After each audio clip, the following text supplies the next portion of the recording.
Hey guys, I came on to tell you a quick story. It's actually a dream that I had last night and it triggered a memory. Um, and I woke up in the middle of the night with a lump in my throat and in my stomach. I was just so relieved that it was not true.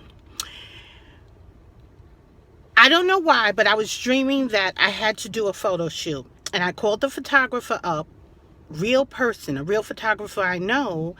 And I asked him, I said, please, do you have any appointments available? I have to do a photo shoot with you and it has to get done right away. And he was like, no, I have nothing available, Lisa.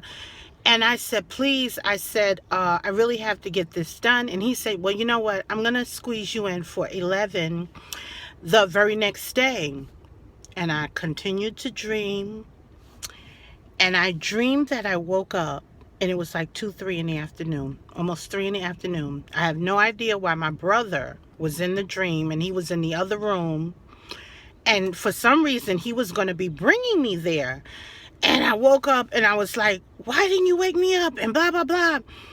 And I remember in my dream, I had woke up. It was like 8 in the morning. And I was like, okay, I'm going to lay in my bed till 9 o'clock. And no alarm or anything. I'm just going to lay here. I'm up. I'm okay. And I'll start getting ready at 9.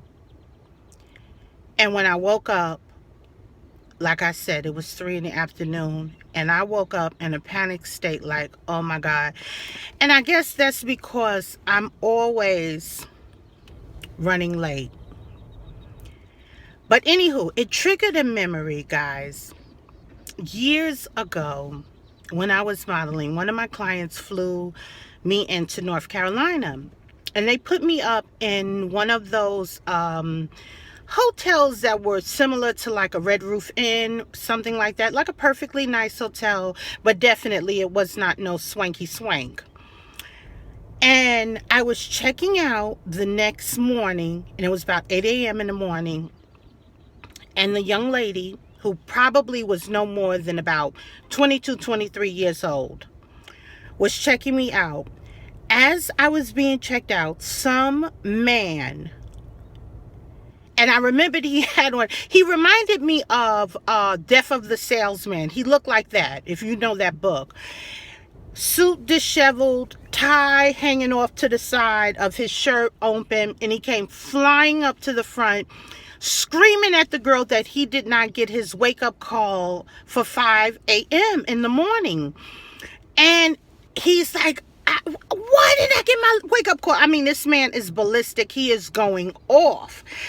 And the woman, the young lady, in a monotone voice, and she said, sir, she said, you did get your wake-up call. And she went in her computer and her system, and she said, room 623, you got your wake-up call at 5 a.m. It's right here. We called your room. And the man is, going off. And he's like, I did not get any call. What in the world are you talking about, woman? Blah, blah, blah. So he went running down down the hallway, and he comes flying back up there with the phone from the room. He had took the phone out of the room, and it was one of them old-fashioned rotary phones. And he says, does this look like 623? And say the phone like had 628 on that little label, that little strip on the phone. And she was like, sir, and I'm telling you, seriously, I am not exaggerating.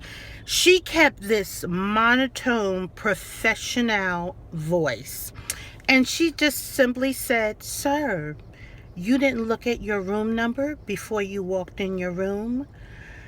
That man turned beet freaking red. He could not, I thought his head was going to explode. What had happened was he was looking at the label on his telephone, and when he called in to make his wake-up call for the next morning, he used the label on his telephone. And I guess maybe the phone wasn't working in the room or whatever, so you know how maybe maid service changed the phones out.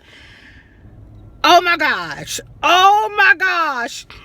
And I mean, do you know that that man actually left out of that left out of that hotel with that telephone because he was taking it to the higher ups and whatever he was saying.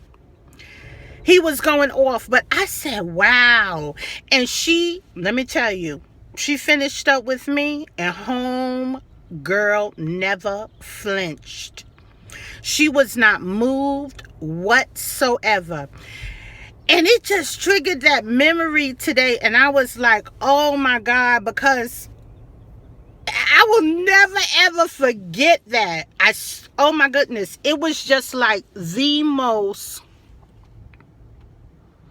horrific thing. One of the most horrific things that could happen when you're in business, when you're doing business. Like, when you think about it, guys, for many years, I always think about that man. I'm like, what if he had to do a meeting, a presentation, and his client and his firm or whatever had sent him away to North Carolina to do this, and you got people somewhere waiting for you, and you don't show up. Obviously, it was something. He had missed his flight already, so that was out of the question. He was doing a flight. He wasn't even going somewhere in North Carolina. He wanted to catch a flight. But just think, guys, how unbelievable that is. That could happen to you, and it's just a simple error. So ever since that time, I always look at my room number on my room because that happened. But anyway, my dream triggered that memory, and I'm notorious for being late, but that's one of the things that I have turned over in 2017. I'm not as late as much, and I'm stopping procrastinating so much and getting to what I have to do. But anyway, guys, talk to you later. Just wanted to tell you that. Bye.